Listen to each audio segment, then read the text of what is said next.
We are talking about Star Trek Prodigy and the reveal of Chakotay's fate after Star Trek Voyager. Don't know how I feel about this yet, but I'm okay with discussing it. Shane, what's happening with this, dude? Yeah, I mean, so we've been waiting to hear what happened to Chakotay ever since Picard season 1 came out. 7 of 9 showed up and we're like, where the bleep is Chakotay? Like they were together, like what's going on? Right. And it's been like this weird silence about it. Like we got nothing. Picard season 1, nothing. Picard season 2, nothing. Nobody came out and said anything. Nobody likes the Robert actor Beltran. who plays Robert Beltran. Nobody likes him in real life, so they don't want to let him do stuff. But he finally gets to be in Prodigy, right? Right. So we'll actually learn about the fate of what happened afterwards.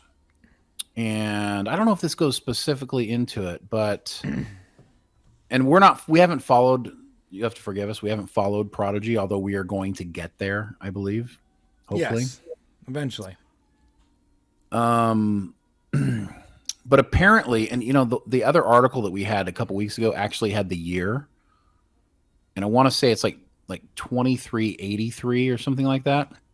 Supposedly, I want to say it was like 3 years after the events of Voyager. He basically went on this mission, right? Mm-hmm. And I hate the way they deliver this stuff. I want to read it to you guys. It's interesting because they're talking about Prodigy here, and they go, the Diviner and the Vindicator come from Solum, a planet deep in the Delta Quadrant. Right. So he went on a mission. Let's see here. I wish those the names of those two people or those villains sound really cool. The Diviner and the Vindicator. So I guess in like in the year, I think it was 2383, Chakotay had taken the experimental Protostar ship into the Delta Quadrant to help chart the region of space under better circumstances than during his original trip aboard Voyager. Can you imagine saying, hey, Commander Chakotay, Captain Chakotay, whatever you are now, we want you to go back to the Delta Quadrant? I'd be like, hell no, I just got here. I'm not going back there. But apparently, the Protostar encountered the temporal anomaly that flung the ship forward in time. Poor guy. He's always getting flung somewhere. It's always an anomaly. Yeah. Oh, arriving no, the anomaly. Arriving at Solum after its fall. Chakotay and crew became prisoners while the Vow and Akat survivors devise a plan to travel back in time with the Protostar and destroy Starfleet before it can make first contact. However, Chakotay managed to lead a prison break, allowing him and his crew to send the Protostar safely back through time into the past without those people. Following this, those people formed the Order, a group dedicated to traveling back through time to find the Protostar and the secret weapon that those people installed on board to destroy Starfleet. So it appears that Chakotay was the reason why the Protostar ended up in the time frame that we find it in when the show first starts. So the reason the ship even exists is because of Chakotay. So that makes the show more interesting. Right. Knowing that the reason that the show even takes place is because Chakotay sent the ship back in time or whatever. And when the kids find it, or the young people find it, and they start that adventure, it's because of Chakotay's story. That's cool. You know what would have been really cool, though? What? Showing us Chakotay's story. From the beginning, right? Right. But that wouldn't have got the kids involved, so that's the problem. I don't understand. Why this roundabout way to tell his story? Like, oh, hey, you have the story? Show it. Tell the story. You know what I think happened? If my guess is right, this is what I would say happened. It went over so well that Captain Janeway was in Prodigy that at somewhere along the way, they're like, we should bring back somebody else. So Chakotay's story was probably added well after they started the show. You know what I mean? They probably wrote it in, as a way to inject him into the show and make him part of the Protostar. That's why time travel is such a cheat. It's not just cheating, but it's also it's only cheating when it's done poorly. Because when it's done correctly, it's outstanding. Yes, but it needs to be done delicately and with little. There's so much time travel in Star Trek that it's like, how do you keep up with where everybody went all the time? Yeah, I feel like people could just time travel at will now in Star Trek. It seems like it, doesn't it? It's just way too easy to time travel.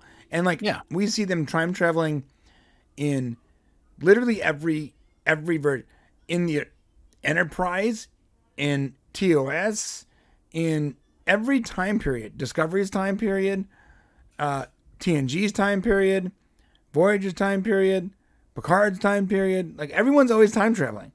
Yeah, at some point, like, they're gonna have to, like, definitely address the issue that is time travel in Star Trek, because it's too prevalent. I don't even know how they do it. Like, how do you wrap it all up? There's so many different ways to time travel. It's Terry Matalas needs to make the fabled temporal wars. I'm not sure I want to see the temporal wars. If anyone could do it, though, it'd be Terry. I know, but it makes me. I don't want time travel in Star Trek. No, but see, temporal wars button it up. It fixes it so that it's no longer prevalent.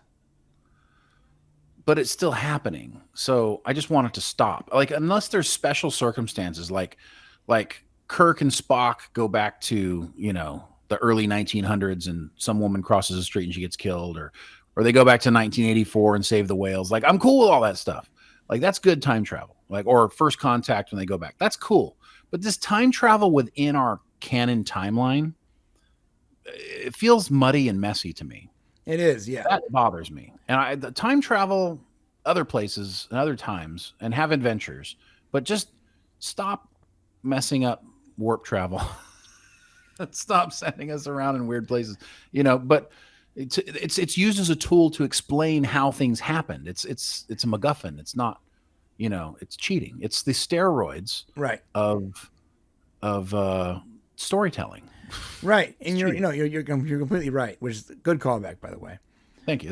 It's funny because someone watching this clip later on is going to be like, what? What is he talking about? Steroids is cheating, people. Yeah, steroids is cheating. I don't care if you do it, but if you're if you're competing and you're using steroids, it's cheating. Unless everyone's using steroids, then it's cheating. All right. Yeah. So see, this is a good point here. Diana says animation Star Trek is Star Trek steroids. They're cheating with animation. It is. It's cheating. Yeah. There you go. Good job. So, and on that note, think about in Prodigy. I watched the first 4 episodes, right? In Prodigy, when they found the ship inside the cavern, mining cavern or whatever, when they wrote that, they had no answer as to how the ship got there yet.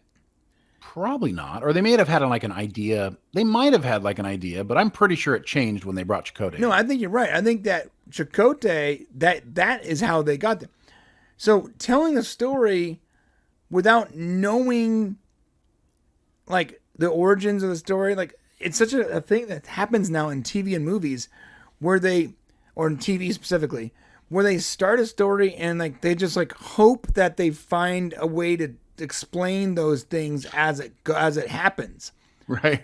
And you end up with TV shows like Lost or whatever, where the guy's like, you know what, F it, I have no answers for this. Put them in purgatory. Right? When you get to the point where you've written yourself into a corner, and they start off with this giant MacGuffin that how did the Protostar get there, right? Yeah. Immediately they start off like that. And the mystery of the show is, oh my God, this ship has an actual singularity sun or whatever powering it. That's outstanding. How did that happen? Well, if they wrote that without writing the backstory on how they got there, they don't have to reveal it, but without writing the backstory on how that actually got there in the first place, if you just start it without actually intending to ever answer that question, you're making a mistake. Yeah, that's actually how Stephen King writes his stories. He does not have an ending. So that's why a lot of people complain about his endings not being very good. Really? Because he doesn't have a planned ending. It just ends when it ends. That's so stupid to me. That's the way he writes. It's a stream of I'm not trying to consciousness. criticize Stephen King, but that sounds Well, he's retarded. also not making a movie, so he's That's he's true. writing prose. You can do that. When you're making a TV show, you got visuals. You have to make it. It has to make sense. You should know your story before you make it. Which is why you need to watch 12 Monkeys. Yes. Terry Matalas TV show 12 Monkeys. You have to watch that and understand that Terry Matalas created this. And he created something that would have easily have fallen into that same camp where you are writing yourself in the corner and you don't really have an idea on what you need to do. And you're just sort of making it work as you go. He could have easily done that. And he could have even cheated and used time travel crap to fix the mistakes that came up as that happened. But you know what? He didn't do that. He had everything written out in place. From season 1 to season 4, even before he was picked up for other seasons, he knew where he was going with it. He knew what the plan was. Yeah. That is why that show is so good. That's why Terry's so good at his craft. Right. What's cool about that is when you're watching the show, you feel like he doesn't know where he's going. Right. Like it feels like as you're watching, you're like, what? Now you got these guys. Now what this is happening, and then all of a sudden you're like, oh, and it just ends up making sense. And that revelation, that moment is like, oh God, that's satisfying. Yeah, now I get it. Yeah. So that's why you guys are gonna love Picard season 3. There's a show on Netflix you guys gotta check out. It's called Travelers. It's by Brad Wright, the co-creator of Stargate, and he does the same thing. He even had an interview where he talks about it. He goes, people are like, oh, you ever think about bringing Travelers back? He goes, no. I never. The show had a beginning and an end. Like there was the point of it was to start it and finish it. I wasn't planning on this being a constant, never-ending series.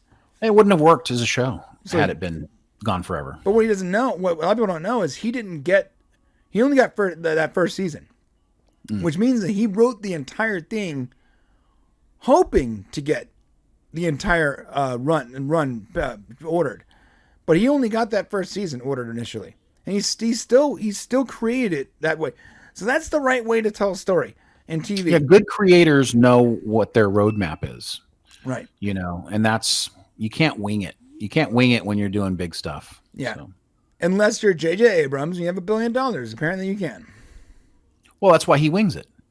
I will literally never forgive him for Lost. I wasted so much of my life on that series. Yeah. And you don't understand. I was on before there was 4chan and Reddit and Twitter or whatever. I was on forums, like Lost forums. But I'm like, all right, what do you think about this? Here's the code. I was trying to figure it out. Before this was a thing, you guys, I was on a MySpace page chatting with people trying to figure out where Lost was going. Only to realize that all that time was a complete and total waste of time. There was no answer. No one knew where they were going. The creators, the writers, no one knew anything. They were literally taking theories. They were taking story points from people theorizing on the show off MySpace and injecting it into the following seasons. Can you believe that? Can you believe that they were taking their story cues from people writing on forums? He didn't know where to go. It was like a big mousetrap. I mean, it's a bunch of people on an island, bro. Like, they had a great idea with this plane crash. Great premise, and then all of a sudden they're like, well, I mean, where do you go? You can go back and you can correlate forum post and then the following season, those exact points being put into the show, like polar bears on an island. Wouldn't that be crazy? Yeah, but why? Yeah. It doesn't matter. It's a polar bear. Yeah, well. The Dharma Initiative. It's clear that they're Russians. No, they're Chinese. No, we don't know. All right, I'm sorry. It's so stupid. Listen, let us know what you guys think about this. I love the fact that there was a story after Chakotay. I would really like to actually see that story someday. I don't think we're ever going to now. Which, while I like the story, knowing his story actually bums me out a little bit because now I know that we're never going to get it in real life. So, you know what I mean? Well said. Hit that subscribe button on the way to the comment section to tell me I'm wrong.